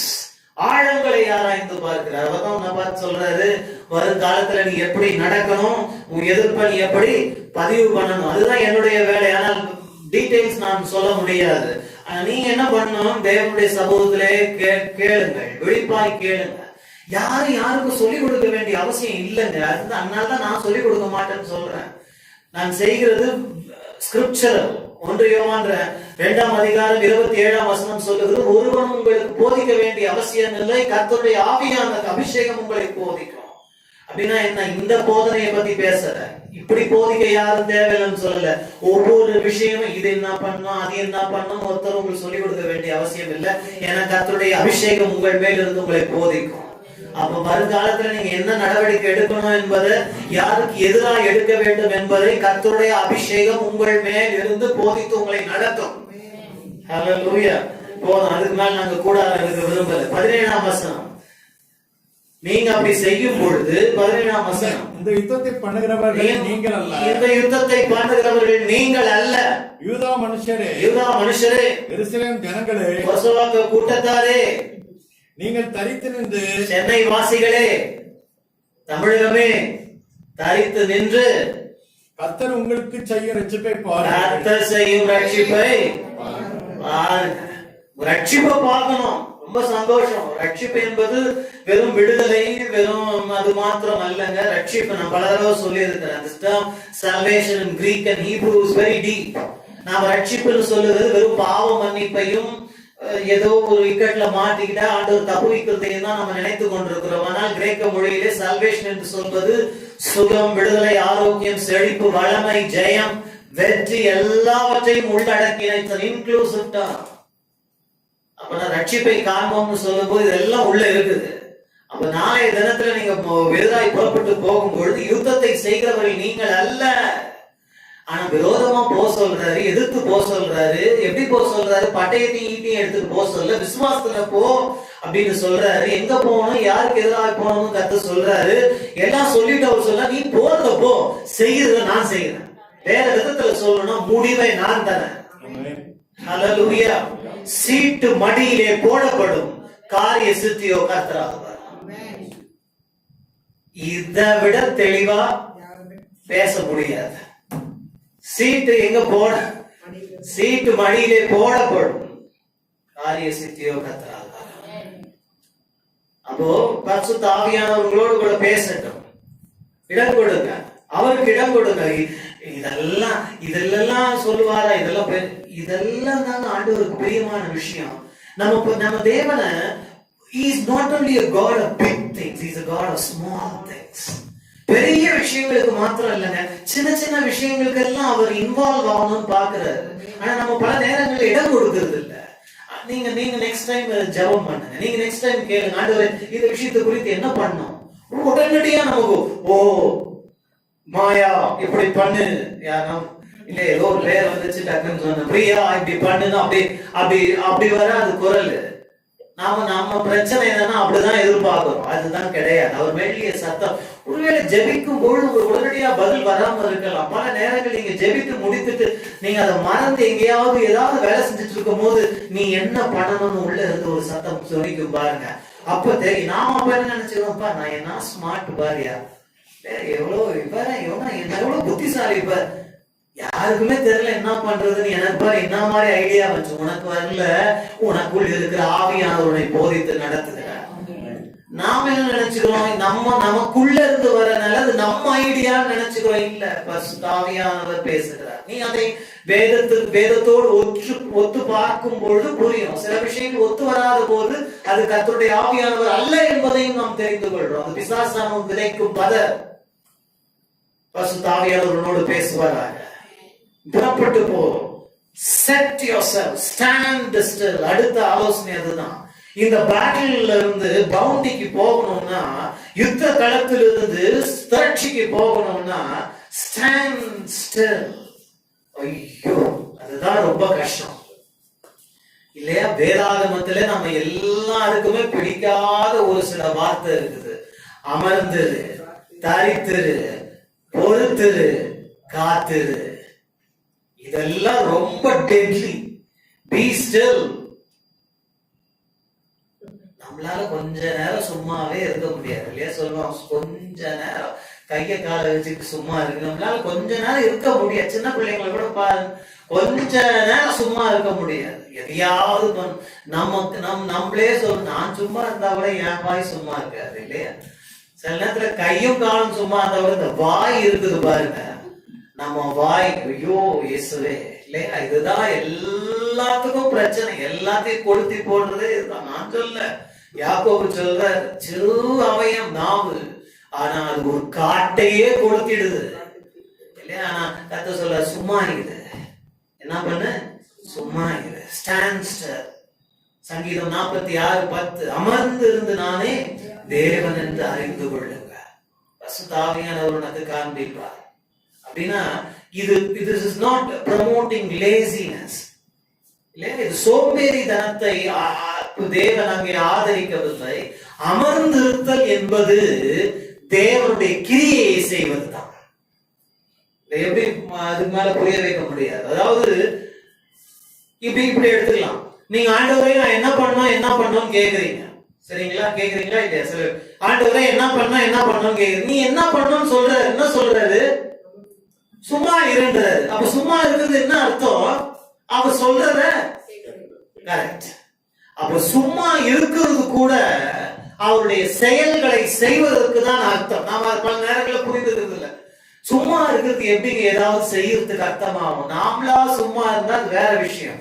ஆண்டவர் சொல்வார், நீ எதுவும் பண்ணாத, தரித்திரு, பொறுத்திரு, அமர்ந்திரு, காத்திருன்னு சொல்லும் போது நீ அதை அப்படியே செய்யும் பொழுது என்ன செஞ்சுட்டு இருக்கிறன்னா அவர் சொல்றத செஞ்சுட்டு இருக்கிற. பரிசுத்த ஆவியானவர் ஒரு கண்களை திறப்பாராக. Actually you are doing what the Lord is telling you to do. He is telling you don't do anything.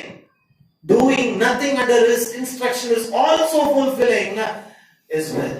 அவருடைய சித்தத்தை நிறைவேற்றுவது. ஏன் சில நேரங்களில் செய்ய தகாத நாம் செய்யும் பொழுது தேவன் நிறைவேற்ற வேண்டியதை நாம் குழப்பி போடுவோம். அதனால ஆண்டவர் சொல்ல, நீ சும்மா இரு. இன்றைய மாலை நேரத்துல உங்களில் யாரை பார்த்து ஆண்டவர் அப்படி சொல்றாரோ தெரியல. யார் ரொம்ப துடிப்பா வந்துடுறீங்களோ தெரியல.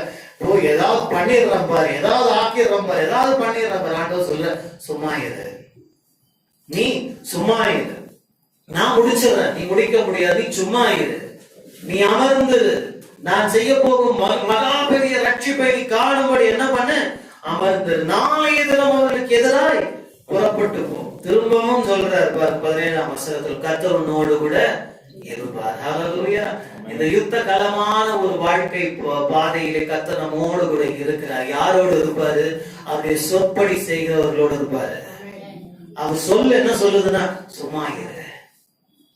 நீங்க எந்த விஷயத்துல நீங்க ரொம்ப துடிப்பா அவசரமா இருக்கிறீங்களோ அந்த காரியத்தை குறித்து தான் தேவன் பேசிக் கொண்டிருக்கிறார். பரிசுத்த ஆவியானவர் உன்னுடைய காரியங்களை அவர் தன் கையில எடுத்துக் கொண்டிருக்கிறேன் என்று அவர் சொல்லுகிறார். நான் அதை கையில எடுத்திருக்கிறேன் இந்த மாலை நேரத்துல. இந்த வார்த்தையை நான் உனக்கு கொடுப்பதற்கு காரணம் அதுதான். உன் விஷயங்களை என்னுடைய ரெஸ்பான்சிபிலிட்டி. அது இன்னொரு வார்த்தையில சொல்ல அதுதான் அர்த்தம், என் பொறுப்பு அது. Hallelujah. Being still is the highest form of trust in God. அமர்ந்திருத்தல் என்பதுதான் அவரை நம்பும் நம்பிக்கையின் உன்னத உச்சகட்டம். ஏன்னா மனுஷர்களாகிய நம்மால் சும்மா இருப்பது இயலாத விஷயம். வேதாகமத்தில் பெரிய பெரிய அற்புதங்களுக்கு முன்பதாகலாம் ஆண்டவர் தன் ஜனங்களை சும்மா இருக்க வைத்தார். பின்னே எகிப்தின் திரளான கூட்டம் எதிரிலே ஒரு பெரிய செங்கடல்.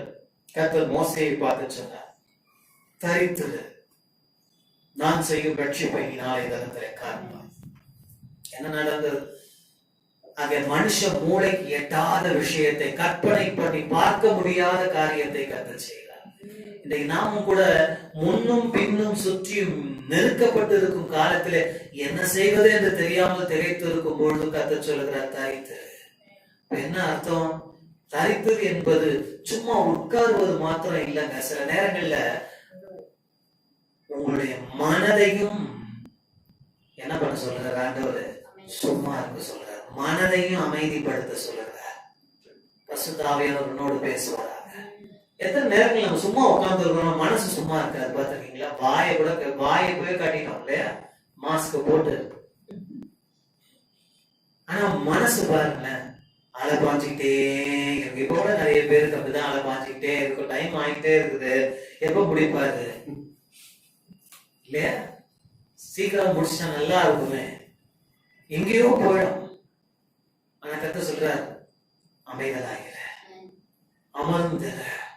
பல நேரங்களில் அங்கலாய்க்கும் மனம், இதை என்ன பண்ணுவது, அதை என்ன பண்ணுவது, இதை என்ன செய்வது, அதை என்ன செய்வது, அங்கலாய்க்கும் மனதையும் பார்த்து கர்த்தர் சொல்லுங்க, அமர்ந்திர, நான் யுத்தம் பண்ண போகிறேன், நான் உன்னோடு கூட இருப்பேன். அதற்கு யோசுவா பணிந்தான் அப்படின்னு சொன்னா அதுக்கு தானே அர்ப்பணித்தான். அவ்வளவுதான், முடிவுக்கு வந்துட்டோம். மறுநாள் என்ன நடந்தது? ஒரு பெரிய பாடகர் குழுவை யுத்த வீரர்களுக்கு உட்பதாக நிறுத்தினான். சம்பவம் எல்லாம் உங்களுக்கு தெரியும்.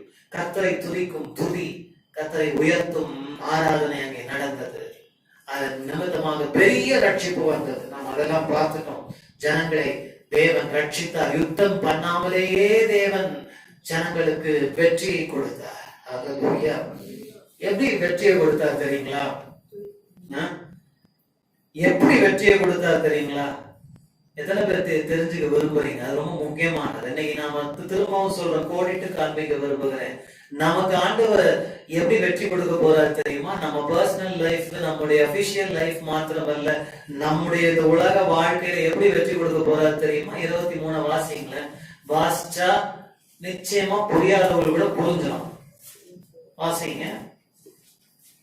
எப்படி எனில் எப்படி ஆரம்பிக்கிறது? எப்படி எனில் அம்மோன் புத்திரரும் மோவாபியரும் சேயீர் மலை தேச குடிகளை சங்கரிக்கவும் அழிக்கவும் அவர்களுக்கு விரோதமாக எழும்பினார்கள். நான் சொல்லலைங்க, இதுதான் கர்த்தருடைய வார்த்தை.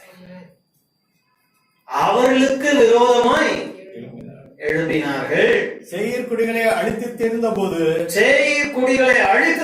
போது தாங்களும் தங்களில் ஒருவரை ஒருவர் அழிக்கத்தக்க விதமாய் கை கலந்தார்கள். இதுதான் கர்த்தர் செய்யும் ரட்சிப்பு. எப்படி? இவங்க ஒண்ணும் தூக்கல, போர்க்கொடி தூக்கல, பட்டயத்தை தூக்கல, ஈட்டியை தூக்கல, கண்ணை எடுக்கல, பாமை எடுக்கல, ஒண்ணும் பண்ணல. கர்த்தருடைய ஜனங்களாகிய யோசபாத்தை போன்ற ஜனங்கள் கர்த்தரை பாடி துதித்து அமர்ந்து தரித்து பொறுத்து இருந்த பொழுது அவர்கள் ஒருவரை ஒருவர் வெட்டி கொண்டு ஒருவருக்கு எதிராய் ஒருவர் எழுப்பி ஒருவர் பட்டயம் ஒருவருக்கு விரோதமா, அப்படின்னா சிம்பிளா சொல்லணும்னா கன்ஃபியூஷன், பெரிய குழப்பம். இது சாத்தியமா? இது லாஜிக்கா சாத்தியம் கிடையாது. ஏன்? இவங்க எல்லாம் எதுக்கு வந்தாங்க? முதல்ல எதுக்கு வந்தாங்க? ஒரே நோக்கத்தோட வந்தாங்க. என்ன நோக்கம்? எப்படியாவது யோசபாத்தை என்ன பண்ணிருந்தோம், அழிச்சிடணும் வந்தாங்க. அப்ப இவங்க எல்லாம் என்ன விரோதிகள் கிடையாது. இவங்க எல்லாம் யாரு? நண்பர்கள் இல்லையா? ஒரே கூட்டணி. ஆனா இப்ப அப்படின்னா என்ன அர்த்தம்? ஒருத்தர் தெரியாதவங்க இல்ல, ஒரு நல்ல அறிஞ்சவங்க. ஆனா இப்ப என்ன ஆயிடுது? ஒரு குழப்பம் உள்ளே பிரவேசித்தது. அந்த குழப்பம் ஒருவருக்கு எதிராய் ஒருவரை மாற்றி அவர்களே கொன்று அவர்களே வெட்டிட்டு சாஞ்சாங்க. கர்த்தருடைய ஜனங்கள் ஜெயம் எடுத்தார்கள். விசுவாசிக்கிற நடக்க போகுது, உங்க வாழ்க்கையில நடக்கும். நீங்க விசுவாசிங்க. சில நேரங்கள் நாம் நினைக்கிறேன், இந்த ஜனங்கள் எல்லாம் இந்த விஷயத்தெல்லாம் எப்படி மேற்கொள்றது, எப்படி பண்றதுன்னு. நீ ஒன்னும் பண்ணாத, அமர்ந்து தரித்து கர்த்தரை துதி. அவங்களுக்குள்ள ஒரு பெரிய குழப்பம் உண்டாகி அவங்களே உனக்கு நல்ல முடிவை கொடுப்பாங்க. அவங்களே உனக்கு என்ன கொடுப்பாங்க? நல்ல முடிவை உனக்கு அவங்களே ஏற்படுத்தி கொடுப்பாங்க. 25ஆம் வசனத்திலிருந்து வேதம் சொல்லுகிறது, அவர்கள் எல்லாரும் புறப்பட்டு போய் வெட்டி எல்லாம் செத்து மடிஞ்சாங்க பாருங்க. யோசபாத்தும் அவனோடு இருந்தவர்களும் போய் அந்த செத்து கிடந்தவங்க மத்தியிலிருந்து பெரிய கொள்ளையை என்ன செய்தார்கள்? பங்கிட்டார்கள். They found so much bounty there that they kept stripping them for 3 days continuously. 3 நாட்கள் தொடர்ந்து பொன்னையும் வெள்ளையும் செத்து கிடந்தவங்க மத்தியிலிருந்து சேகரிக்கிறாங்க, சவதிக்கிறாங்க, வந்துகிட்டே இருந்தது. அதனால கடைசியில பேரையே மாத்திட்டாங்க. அந்த பள்ளத்தாக்குக்கு பராகா என்று பெயரிட்டார்கள். பராகா என்றால் 2 விதமான அர்த்தங்கள் கொடுக்கப்பட்டிருக்கிறது. The blessing and the praise. இப்படி கூட எடுத்துக்கலாம். blessing the Lord and earthly blessings. உலக பிரகாரமான ஆசீர்வாதங்கள், கர்த்தரை துதிக்கும் துதி. உங்களுக்கு எனக்கு ஒரு பராக்கா காத்துட்டு இருக்குது. அதுதான் வெற்றியின் ஜெயத்தின் பராக்கா. ஹalleluya.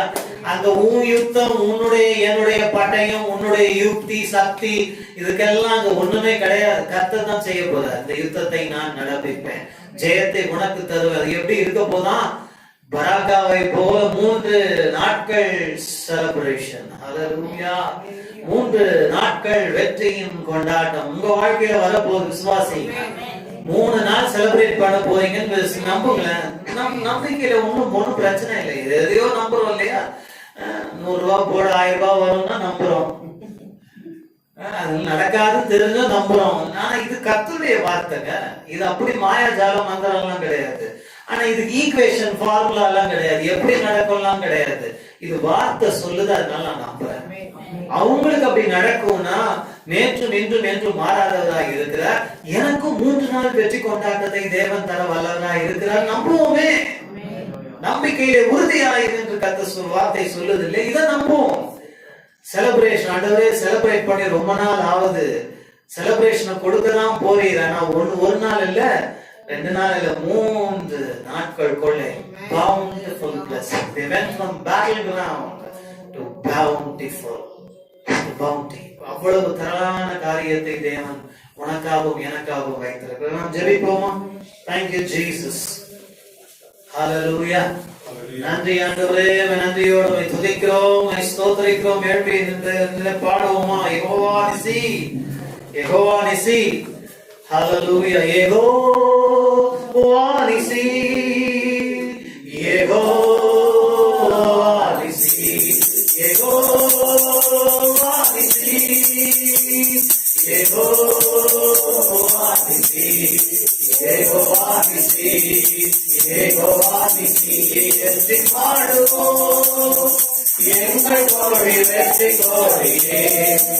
அல்லேலூயா எங்கள் கோடி வெற்றி கோடியே. அல்லேலூயா எங்கள் கோடி வெற்றி கோடியே. கர்த்தருடைய யுத்தம் செய்வாரே, கலங்கிருந்த காரணங்கள் இல்லையே. கைகளை தளர்த்திடாமல் தாங்கியே கர்த்தருக்கு சத்தியாவில் இருக்கிறார். கர்த்தர் அல்ல யுத்த வீரரே. அல்லேலூயா கர்த்தர் அல்ல யுத்த வீரரே. யெகோவா நிசி, யெகோவா நிசி, யெகோவா நிசி, யெகோவா நிசி,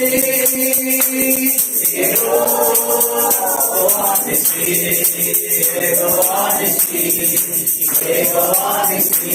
என்று பாடுவோம் எங்கள் கோடி வெற்றி கோடியே. அல்லேலூயா எங்கள் கோடி வெற்றி கோடியே. நமக்கு இந்த பலன் போதுமே, அனுபவம் போவே. பட்டயமோ புயவரமோ சேவையா, ஆவி நம்மில் இல்லையா. ஜீவதேவ சேனையோதமா. அல்லேலூயா ஜீவதேவ சேனையோதமா. யெகோவா நிசி, யெகோவா நிசி, யெகோவா நிசி, யெகோவா நிசி, யெகோவா நிசி, யெகோவா நிசி. யெகோவா பாடுவோம் எங்கள் கோடி வெற்றி கோடியே. அல்லேலூயா எங்கள் கோடி வெற்றி கோடியே. அல்லேலூயா எங்கள் கோடி வெற்றி கோடியே. அல்லேலூயா எங்கள் கோடி வெற்றி கோடியே. ஆமென். அல்லேலூயா. பயப்படாமல் விசுவாசம் உள்ளவனாய் இரு. நீ விசுவாசம் உள்ளவனாய் இருந்தால் எதிர்கொண்டு போ. அவர்களுக்கு விரோதமாய் நாளைய தினம் வரும் காலங்களிலே புறப்பட்டு போ, நான் உனக்கு எப்பொழுது போக வேண்டும், எங்கே போக வேண்டும், யாருக்கு எதிராய் போக வேண்டும் என்பதை நான் உனக்கு சொல்லிக் கொடுப்பேன். அமர்ந்து பொறுத்து தரித்து அவசரப்படாதே, அதுதான் ஆண்டவருடைய வார்த்தை. Thank you Jesus. காரியங்களை உன் கையில எடுக்காதே. Don't take matters into your hands. அவசரப்படாதே. அதுதான் அமர்ந்து என்ற வார்த்தைக்கு எதிரான வார்த்தை. அதுதான் அவசரப்படுறது. இன்னைக்கு அவசர புத்தியில நீ பல காரியங்களை செய்து சிக்கல்ல மாட்டிட்டு இருக்கிற. இன்னைக்கு கர்த்தர் சொல்றாரு, அவசரப்படாத, அமர்ந்து பொறுத்து. ஹல்லேலூயா. இன்னைக்கு இல்லனா என்னைக்குமே கிடைக்காத இந்த உலகம் சொல்லும். ஆனால் கர்த்தரை நீ நம்புவாயானால் உலகம் என்ன சொல்றது? கர்த்தர் தரார் உனக்கு திரளான ஆசீர்வாதங்கள். ஹல்லேலூயா. Thank you Jesus. Thank you Lord. மனதியோடு துதிக்கிறோம் ஆண்டவரே. கர்த்தரை எப்படி துதியுங்கள். ஹல்லேலூயா. Thank you Jesus. Thank you Father. ஹல்லேலூயா. யோசபாத்துக்கு நான் கொடுத்த வெற்றியை நீ பார்க்கலையா? Oh, thank you Jesus. நீ அவசரப்படாம இருப்பினா நான் செய்ய போகிற யுத்தம் எப்படிப்பட்ட யுத்தமா இருக்கு நீ பாரு. ஹல்லேலூயா. உன் பலத்தை நீ பிரயோகப்படுத்த வேண்டி இருக்காது, உன்னுடைய சக்தியை நீ பிரயோகப்படுத்த வேண்டி இருக்காது. அவர்களே ஒருவருக்கு விரோதமாய் ஒருவர் எழும்பி அவர்களே வெட்டுண்டு அவர்களே சிதறண்டு போவார்கள். உனக்கு எதிராய் ஒரு வழியாய் வருகிறவர்கள் 7 வழியாய் சிதறண்டு போவார். ஹல்லேலூயா. நீ அவசரப்படாம அமர்ந்திருப்பாயானால் உனக்கு நான் திரளான ஆசீர்வாதங்களை வைத்திருக்கிறேன். 3 நாட்கள் கொண்டாடத்தக்கதாக. ஓ thank you Jesus. திரட்சியானவைகளை நான் வைத்திருக்கிறேன். So wonderful Jesus, Jesus, Jesus, Jesus, Jesus. எங்கள் பரலோக பிதாவே, இந்த அருமையான தெளிவான சமயத்துக்கு ஏற்ற வார்த்தைக்காக நன்றி. நீ நல்லவர், நீ உயிரோடு இருக்கிறவர். Thank you Jesus. நீ ஜீவனுள்ள தேவன். ஆகையினால் பேசுகிறீர், நீ பேசுகிற தேவன். வாயினால் சொல்லுகிறதை கையினால் நிறைவேற்றுகிறவர். Thank you Jesus. இந்த பிள்ளைகளுக்கு யார் யாருக்கு எந்தெந்த விதத்தில் இந்த வார்த்தை ஆண்டவரே ஊழியம் செய்ய வேண்டுமோ அவ்விதமாய் பரிசுத்த ஆவியானவர் எடுத்து பயன்படுத்துகிறார். இந்த செய்தியின் முடிவு ஒரு கொண்டாட்டத்தில் முடிகிறது. வாழ்க்கையும் அப்படி ஒரு நல்ல முடிவுகளை பார்க்க போகிறபடி நன்றி. Thank you Jesus. தேவனுடைய கரத்திலே எங்களை ஒப்புக்கொடுக்கிறோம். வார்த்தையை கேட்ட ஒவ்வொருவரையும் வல்லமை ஒருவரையும் சந்தித்து பெரிய காரியங்களை மகிமை யாவற்றையும் ஒருவருக்கே நாங்கள் செலுத்துகிறோம். ஆண்டவரே இயேசு கிறிஸ்துவின் நாமத்தில் ஜெபிக்கிறோம் பிதாவே. உம்முடைய கர்த்தராகிய இயேசு கிறிஸ்துவின் கிருபையும் பிதாவாகிய தேவனுடைய அன்பும் பரிசுத்த ஆவியானவருடைய அந்யோன்ய ஐக்கியமும் நம் அனைவரோடும் கர்த்தருடைய வருகை மட்டும் நிலைத்திருந்து காப்பதாக.